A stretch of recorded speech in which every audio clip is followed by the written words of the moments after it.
Railway station पर काफी rush था। सब बंगाली थे। किसी पंजाबी पठान की शक्ल नजर नहीं आ रही थी। स्टेशन पर जगह जगह बांग्लादेश के झंडे लहरा रहे थे। मैंने बहादुर घाट नाम के स्टेशन का टिकट लिया। बहादुर घाट से मुझे दरिया पार करके बोगरा जाना था और वहां से हिली ज्यादा दूर नहीं था। वहां से आगे इंडिया का बॉर्डर शुरू हो जाता था। मेरा कद काठ जरूर पंजाबियों वाला था, मगर रंग ज्यादा गोरा नहीं था, जिसकी वजह से किसी ने मेरी तरफ तवज्जो न दी। ट्रेन 10:15 बजे चली। बड़ा लंबा सफर था। सारी रात ट्रेन चलती रही। अगले रोज दोपहर के वक्त बहादुर घाट आ गया। यहाँ से मैंने एक बड़ी कश्ती पर दूसरे बंगाली मुसाफिरों के साथ दरिया उबूर किया और बहादुर घाट के दरिया पार वाले स्टेशन से ट्रेन में बैठकर बोगरा पहुंच गया। हिली में बंगाली और भारतीय फौजी बड़ी तादाद में मौजूद थे। बनवान नाम के रेलवे स्टेशन से ट्रेन आगे इंडिया के बॉर्डर तक जाती थी। अभी तक मेरे साथ किसी किस्म का कोई हादसा पेश नहीं आया था। हिली से मैं पैदल ही बनवान स्टेशन की तरफ चल दिया। ये मैदानी इलाका था। कई जगहों पर मैंने जले हुए टैंक और टूटी हुई तोपें उल्टी पड़ी देखी।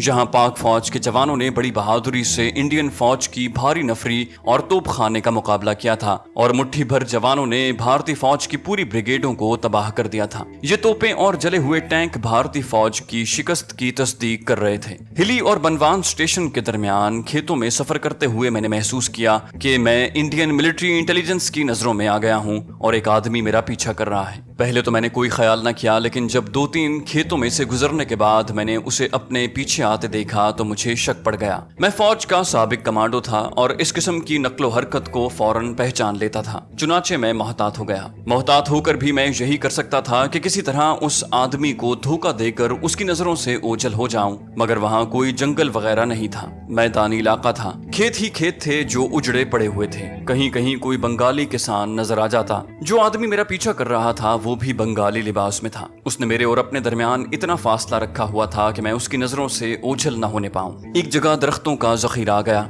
मैं उसमें घुस गया और तेज तेज चलता दूसरी तरफ निकल गया। सामने बनवान स्टेशन के सिग्नल नजर आ रहे थे। मैं जल्दी जल्दी उनकी तरफ चलने लगा। यहाँ जगह जगह बंगाली लोग बांग्लादेश के झंडे लिए चल फिर रहे थे और नारे लगा रहे थे। भारतीय फौजी भी इनमें शामिल थे। मैंने पीछे मुड़कर देखा। मुझे अपने ताक़ुब में लगा हुआ आदमी नजर न आया, मगर मैं मोहतात ही रहा। मुझे मालूम था इंटेलिजेंस वाला एक बार शक की बिना पर पीछे लग जाए तो फिर वो इतनी आसानी से पीछा नहीं छोड़ा करता। मैं स्टेशन के आसपास मौजूद लोगों में घुल मिल गया। मुझे यहाँ से हिली को जाने वाली ट्रेन पकड़नी थी। मेरी जेब में काफी रुपए थे, मगर टिकट कहाँ से मिलता ये मालूम नहीं था। मैंने एक बंगाली से बंगला में पूछा कि टिकट घर कहाँ है। उसने जरा चौंक कर मुझे देखा। मेरा बंगला जबान बोलने का लहजा भी बंगाली नहीं था। उसने एक तरफ इशारा किया। मैं उस तरफ चल दिया। टिकट घर के आगे काफी लोग थे। कतार लगी हुई थी। मैं भी कतार में खड़ा हो गया। इतने में किसी ने उर्दू में मुझे पीछे से आवाज दी, कहाँ जा रहे हो तुम? मैंने गर्दन घुमा कर देखा। वही आदमी जो मेरे पीछे लगा हुआ था 3 मुसल्लह भारतीय फौजियों को लिए मेरे पीछे खड़ा मुझे घूर रहा था।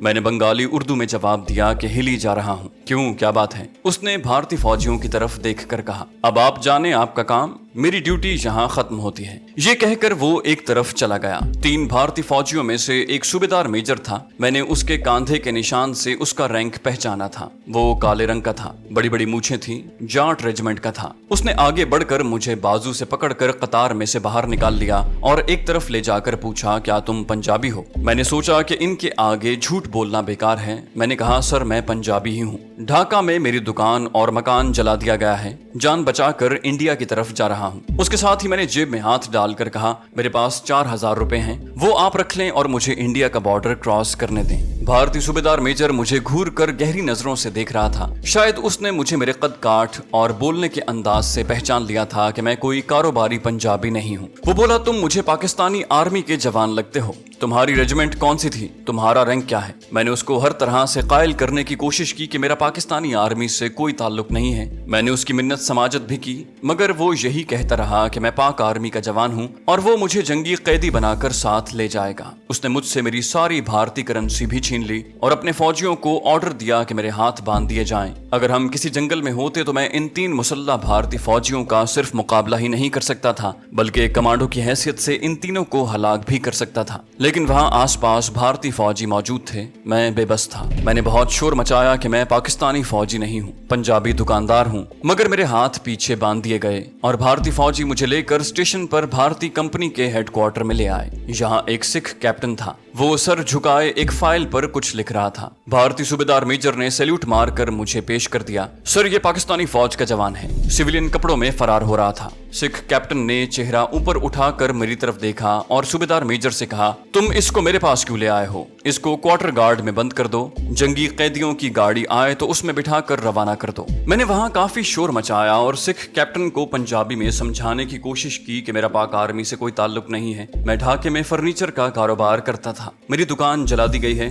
मैं मुक्ति बाहिनी वालों के खौफ से जान बचाकर इंडिया जा रहा हूँ। मगर सिख कैप्टन ने मेरी एक न सुनी और भारतीय सूबेदार को इशारा किया, जो मुझे खींचता हुआ बाहर ले गया। स्टेशन पर ही एक तरफ आरजी फौजी क्वार्टर गार्ड बनी हुई थी, मुझे उसी के हवालात में बंद कर दिया गया। हालात ने यकलख्त पलटा खा लिया था और मेरे रास्ते में जैसे आहनी दीवार खड़ी कर दी गई थी। मैं किसी हालत में भी जंगी कैदी बनकर भारत की कैद में नहीं जाना चाहता था, लेकिन मुझे जंगी कैदी बनाकर क्वार्टर गार्ड में बंद कर दिया गया था। इसका मतलब ये था कि अब मुझे सबसे पहले भारत के जंगी कैंप से फरार होना था, जो सख्त मुश्किल और देर लगाने वाला काम था, और उसके बाद अपनी बीवी की तलाश में कलकत्ते वापस आना था। मेरा दिमाग एक लम्हे के लिए सुन्न होकर रह गया। कुछ समझ में नहीं आ रहा था कि क्या करूं। फौजी क्वार्टर गार्ड से फरार होना कोई आसान काम नहीं होता। मुझे कुछ मालूम नहीं था कि जहां से जंगी कैदियों की गाड़ी में बिठाकर मुझे दूसरे कैदियों के साथ भारत के कौन से शहर के कैदी कैंप में ले जाया जाएगा। जाहिर है कैदी कैंप में सिक्योरिटी का बेहद सख्त इंतजाम होगा। कहां मैं हिली से आगे बांग्लादेश का बॉर्डर क्रॉस करके आसानी से भारत में दाखिल होकर कलकत्ते पहुंच सकता था, और कहां अब मेरे सामने एक पहाड़ आकर खड़ा हो गया था, जिसको उबूर करना मेरे लिए तकरीबन नामुमकिन था। आम हालात में अगर मुझे भारत के किसी जंगी कैंप में कैद कर दिया जाता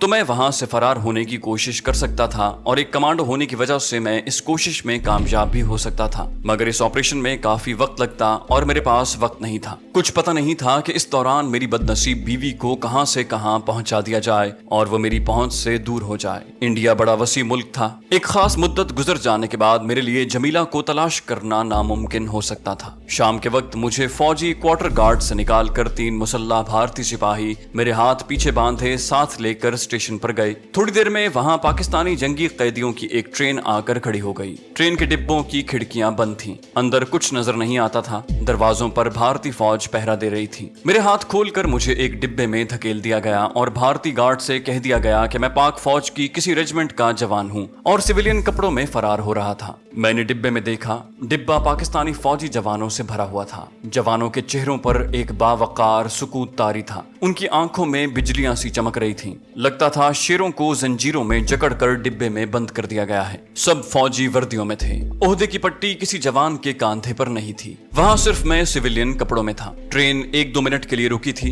उसके बाद वहां से चल पड़ी। मैं एक जगह बैठ गया। जब ट्रेन काफी आगे निकल गई तो पाकिस्तानी फौज के एक कैदी जवान ने मुझसे पूछा, तुम्हारा ताल्लुक किस रेजिमेंट से है? तुम्हारा रैंक क्या है? मैंने कहा, भाई सच्ची बात यह है कि मैं पाकिस्तानी आर्मी का साबिक हवालदार हूँ। फौज से रिलीज लेकर ढाके में फर्नीचर का कारोबार करता था। मुक्ति बाहिनी वालों ने मेरे मकान और दुकान को आग लगा दी। मैं जान बचाकर हिली की तरफ भाग निकला कि बॉर्डर क्रॉस करके इंडिया पहुंच जाऊं, मगर भारतीय फौजियों ने मुझे पाक आर्मी का जवान समझकर पकड़ लिया और अब जंगी कैदी बना दिया है। किसी ने मेरी तरफ ज्यादा तवज्जो न दी। सब गमज़दा खामोश चेहरे लिए सर झुकाए बैठे रहे। जिस जवान ने मुझसे सवाल पूछा था वो भी मेरा जवाब सुनकर खामोश रहा। ट्रेन काफी रफ्तार से दौड़ी जा रही थी। ये जंगी कैदियों की स्पेशल ट्रेन थी। बनवान के स्टेशन पर किसी खास वजह से ट्रेन थोड़ी देर के लिए रुक गई थी। उसके बाद वो रन थ्रू चलती गई। अब मैं अपनी लर्ज़ाखेज़ दास्तान को उस मकाम पर वापस लाता हूँ जहाँ से मैंने सफर शुरू किया था, यानी मैं पाकिस्तानी जंगी कैदियों की ट्रेन में कैदी बनकर बैठा था और ट्रेन बांग्लादेश का बॉर्डर क्रॉस करके इंडिया की सरजमीन में दाखिल हो गई थी।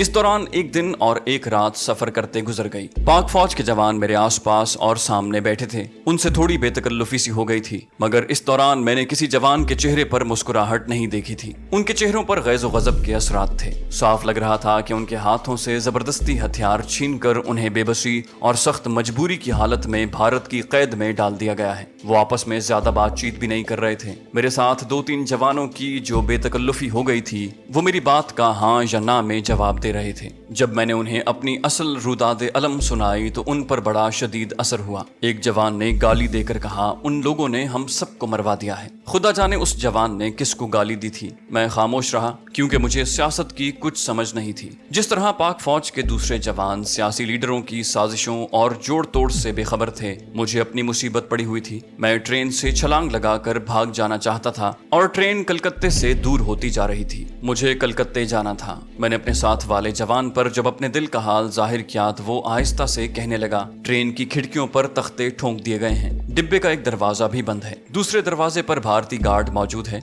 निकल सकते हो तो निकल जाओ। आगे कुछ पता नहीं हमें किस शहर के जंगी कैंप में ले जाया जाएगा। ट्रेन की हर बोगी की दोनों जाने भारतीय फौजियों के डिब्बे लगे हुए थे। दिन का वक्त था। रास्ते में एक जगह ट्रेन किसी छोटे से स्टेशन पर खड़ी हुई तो बाहर फौजियों के बूटों की आवाजें आने लगी। यहाँ कैदियों को दाल रोटी दी गई। किसी को बाहर निकलने की इजाजत नहीं थी। खिड़कियां बंद थीं। जो एक दरवाजा खुला था वहाँ मुसल्लह भारतीय फौजी पहरा दे रहे थे। यहाँ डिब्बे में 2 और भारतीय फौजी दाखिल हो गए। ट्रेन चल पड़ी। मैंने बाथरूम जाने का इशारा किया। एक भारतीय फौजी मुझे लेकर बाथरूम तक गया। वो दरवाजे के बाहर खड़ा हो गया। उसने मुझे ऑर्डर देने के अंदाज में कहा, 2 मिनट से ज्यादा देर नहीं करनी। ट्रेन की लैट्रीन की खिड़की पर लोहे की सलाखें लगी हुई थीं। ये इतनी साथ साथ लगी हुई थी कि मैं बमुश्किल हाथ बाहर निकाल सकता था। बाहर खेत पीछे को जाते नजर आ रहे थे। धूप निकली हुई थी। मैंने लोहे की सलाखों को 2-3 झटके दिए। सलाखें बड़ी मजबूती से लगी हुई थी। बाहर से भारतीय फौजी ने दरवाजे पर जोर से हाथ मारते हुए कहा, बाहर निकलो, अंदर क्या कर रहे हो। मैं मायूस चेहरा लिए बाहर निकल आया और अपनी जगह पर खामोशी से बैठ गया। मेरा जहन बड़ी तेजी से काम करने लगा था। मुझे हर हालत में इस ट्रेन से फरार होना था। मेरे हालात ही कुछ और थे। मैं भारत के किसी भी जंगी कैंप में कैद होने की पोजीशन में नहीं था। मुझे मालूम था कि एक बार मैं कैदी कैंप में दाखिल हो गया तो फिर वहां से फरार होना मेरे लिए मुश्किल हो जाएगा। मेरे साथ जो पाक आर्मी का जवान बैठा हुआ था, मैंने उसको आहिस्ता से कहा, मैं आज रात अंधेरा होते ही फरार हो जाऊंगा। मैंने उसे ये बिल्कुल नहीं बताया था कि मैं पाकिस्तान आर्मी का साबिक ओहदेदार हूँ और मेरा ताल्लुक कमांडो फोर्स से था। उसने आहिस्ता से कहा, दरवाजे में अब एक की बजाय 2 इंडियन सिपाही खड़े हैं। तुम सिविलियन हो, कोई फौजी कमांडो नहीं हो। कैसे छलांग लगाकर भागोगे? मैंने कहा, जो होगा देखा जाएगा। मेरे पास ज्यादा वक्त नहीं है। मुझे जो कुछ भी करना है आज रात को कर गुजरना होगा। पाक फौज के जवान ने कोई जवाब न दिया। अपना सर बंद खिड़की के तख्ते के साथ लगाकर आंखें बंद कर ली। मैंने डिब्बे के दरवाजे की तरफ देखा। एक भारतीय फौजी खुले दरवाजे के साथ टेक लगाए खड़ा था। दूसरा संतरी बैठा हुआ था। दोनों के पास टेन गन्ने थी। मेरा जहन तेजी से मंसूबा तैयार करने लग गया कि मुझे किस तरह दरवाजे में से बाहर कूदना होगा। ट्रेन काफी तेज रफ्तारी के साथ जा रही थी। दरवाजे में से दिन की रोशनी अंदर आ रही थी। दिन गुरूब होने लगा तो दरवाजे में से आती रोशनी मांद पड़ने लगी। फिर बहुत जल्द ये रोशनी भी गायब हो गई। डिब्बे के बल्ब जलने लगे। मैं सिर्फ एक सूरत में डिब्बे से बाहर कूद सकता था कि दरवाजे में खड़ा संतरी ऊँघने लगे या बैठ जाए। ऐसा रात के वक्त ही हो सकता था। मैं इंतजार करता रहा और ट्रेन भारत की सरजमीन पर कलकत्ते से मजीद आगे निकलती चली गई। मैं ट्रेन को ना तो रोक सकता था ना उसे पीछे की तरफ जाने पर मजबूर कर सकता था। मेरे पास सिर्फ एक ही मौका रह गया था कि जैसे ही दरवाजे में खड़ा भारतीय संतरी गाफिल हो, मैं दौड़कर दरवाजे में से बाहर कूद जाऊं। बाहर खा पत्थरों पर गिरूं चाहे दरिया में गिरूं, ये मेरी किस्मत थी। हमें फौज में कमांडो ट्रेनिंग के दौरान हवाई जहाजों से पैराशूट के जरिए छलांग लगाने की मशक करवाई जाती थी। या किसी बुलंद जगह से कूदना होता तो हमेशा हिदायत की जाती कि नीचे अपने पंजों के बल जमीन पर गिरें और अपने सर और अपने वजूद को जितना पीछे की तरफ रख सकें रखें। मुझे बुलंदी से कूदने की काफी मशक थी। अगरचे इस बात को 3 साल गुजर गए थे, लेकिन याद रखें, कमांडो की ट्रेनिंग इतनी सख्त और पक्की होती है कि वो मरते दम तक कमांडो ही रहता है। रात हो गई।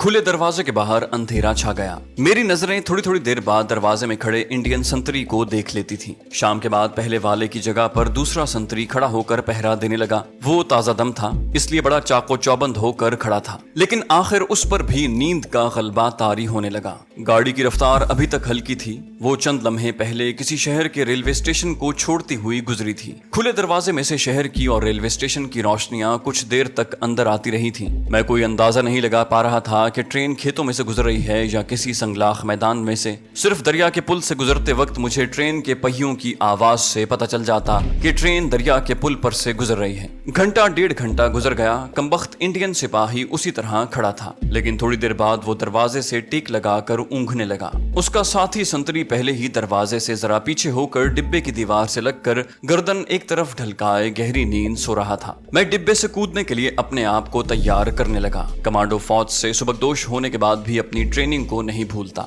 लेकिन वक्त गुजरने और सिविलियन की जिंदगी बसर करने के साथ साथ उसके बदन की वो फुर्ती और सख्ती कम होती चली जाती है। मेरे साथ भी ऐसा ही हुआ था। 3 साल में मेरे जिस्म में वो सख्ती और फुर्ती नहीं रही थी, लेकिन ये मेरी जिंदगी और मौत का, मेरी इज्जत और गैरत का मामला था। कुदरती तौर पर मेरे बदन में एक जबरदस्त तवानाई पैदा हो गई थी और मुझे लगता था कि मैं चट्टान से टकरा कर उसे भी रेजा रेजा कर सकता हूँ। मेरे साथ जो पाक फौज का जवान बैठा था वो ऊँघ रहा था। मैंने उससे बात करने की बिल्कुल कोशिश न की और दरवाजे में खड़े बल्कि झुककर ऊँघते हुए भारतीय संतरी को मुसलसल तकने लगा। वो ऊँघते ऊँघते जरा नीचे को झुकता और फिर जल्दी से सीधा हो जाता, लेकिन उस पर नींद का भरपूर गलबा था। कुदरत ने मेरे लिए रास्ता साफ कर दिया। संतरी एक बार ऊँघते हुए नीचे को झुका तो उसने स्टेन गन कंधे से उतार कर गोद में रखी और वहीं दरवाजे में बैठ गया। चंद लम्हों बाद वो भी अपने दूसरे साथी की तरह सर दीवार से लगाए सो रहा था। मुझे उसी लम्हे का इंतजार था। मैंने एक निगाह डिब्बे में डाली। तकरीबन सभी जवान सो रहे थे या ऊँघ रहे थे। मेरा साथी भी सर खिड़की के तख्ते के साथ लगाए सो रहा था। मैंने अल्लाह का नाम लिया और अपने जिस्म को समेटकर आहिस्ता से अपनी जगह से उठा और दबे दबे पांव उठाता हुआ दरवाजे की तरफ बढ़ा। दरवाजा मुझसे ज्यादा दूर नहीं था, यही कुछ 4-5 कदमों के फासले पर। डिब्बे की रोशनी दोनों फौजियों के चेहरों पर पड़ रही थी जो गाफिल होकर सो रहे थे। डिब्बे की आखिरी सीट पर बैठे हुए पाक फौज के एक जवान ने आंखें खोलकर मुझे देखा। मैंने अपने होंठों पर उंगली रखकर उसे चुप रहने का इशारा किया। पाक फौज के जवान ने उंगली से मुझे इशारा किया जैसे कह रहा हो कि छलांग लगा दो, इस वक्त मौका है। मैंने खुले दरवाजे में से बाहर की जानिब देखा। बाहर अंधेरा ही अंधेरा था। गाड़ी का बड़ा शोर बुलंद हो रहा था। अचानक ट्रेन के इंजन ने सीटी बजाई। मैं वहीं बैठ गया, इस ख्याल से कि सीटी की आवाज पर कहीं इंडियन फौजी जाग न पड़े, मगर वो दोनों संतरी घोड़े बेचकर सो रहे थे। इंजन की सीटी की आवाज से मैंने अंदाजा लगाया कि या तो कोई स्टेशन करीब आ रहा है या दूर से इंजन ड्राइवर ने इंजन की रोशनी में लाइन पर कोई चीज गिरती हुई देखी है। ट्रेन उसी रफ्तार से फर्राटे भरते हुए चली जा रही थी। बाहर छलांग लगाने से ये खतरा भी था कि मैं किसी रेलवे फाटक या किसी नदी नाले के पुल या पत्थरों के ऊपर गिरा तो जिंदा नहीं बचूंगा। लेकिन उस वक्त मुझे मौत की कोई परवाह नहीं थी। मैं फौरन इस ट्रेन से निजात हासिल करना चाहता था। मेरी आंखों के आगे मेरी बीवी जमीला की शक्ल बार बार आ रही थी कि उसे घसीट कर एक मकान के अंदर ले जाया जा रहा है और वो रो रही है। मैंने अपने पूरे जिस्म को जैसे पाँव के पंजों पर उठा लिया और 2-3 कदम तेजी से उठाए और फिर अल्लाह का नाम लेकर अपने आप को डिब्बे से बाहर गिरा दिया। बाहर गिरते ही तेज हवा के थपेड़ों ने मुझे जरा सा ऊपर उछाल कर आगे की तरफ ऊपर उठाया और फिर जमीन पर गिरा दिया। मैंने अपने जिस्म को उस छलांग के लिए पूरी तरह तैयार कर रखा था और जिस्म को गेंद की तरह इकट्ठा कर लिया था। मैं धप से जमीन पर गिरा और बजाय आगे की तरफ लुढ़कने के जमीन के अंदर धंस गया। ये मेरी बेहद खुशकिस्मती थी कि मैं एक ऐसे खेत में गिरा था जिसमें छोटी छोटी फसल उगी हुई थी और शायद दिन के वक्त पानी दिया हुआ था, जो अब कीचड़ की तरह बन चुका था। मैं कीचड़ में गिरा था। खेत का कीचड़ बिल्कुल दलदल की तरह होता है। मैं खेत की दलदल पर गिरा था और चूंकि मेरी रफ्तार भी ट्रेन की रफ्तार के बराबर थी, इसलिए गिरते ही वहीं आगे की जानिब 6-7 कदम तक रोल होता चला गया और जब रुका तो मैं कीचड़ में लथपथ हो चुका था। ये फरवरी का महीना था। रात को सर्दी हो जाती थी, मगर भारत के मशरकी इलाकों में इतनी ज्यादा सर्दी नहीं पड़ती और कलकत्ते और बिहार के इलाके में दिसंबर जनवरी में भी पंजाब के इलाकों वाली सर्दी नहीं होती। मैं जल्दी से उठा और महसूस किया कि मुझे कहीं भी कोई चोट नहीं आई थी। मैंने रेलवे लाइन की तरफ देखा। जिस ट्रेन से मैंने छलांग लगाई थी उसके आखिरी डिब्बे की सुर्ख बत्ती दूर होती जा रही थी और अब अंगारे की तरह लग रही थी। तो दोस्तों, ये थी हमारी आज की एपिसोड। उम्मीद करते हैं आपको हमारी कहानी पसंद आई होगी। जाने से पहले इस वीडियो को लाइक कीजिए और शेयर करना मत भूलिए। कमेंट करके हमें बताइए कि आपको हमारी वीडियो कैसी लगी और अगर अभी तक आपने इस चैनल को सब्सक्राइब नहीं किया तो इसे सब्सक्राइब कीजिए और बेल आइकन दबाकर ऑल नोटिफिकेशंस ऑन कर लीजिए।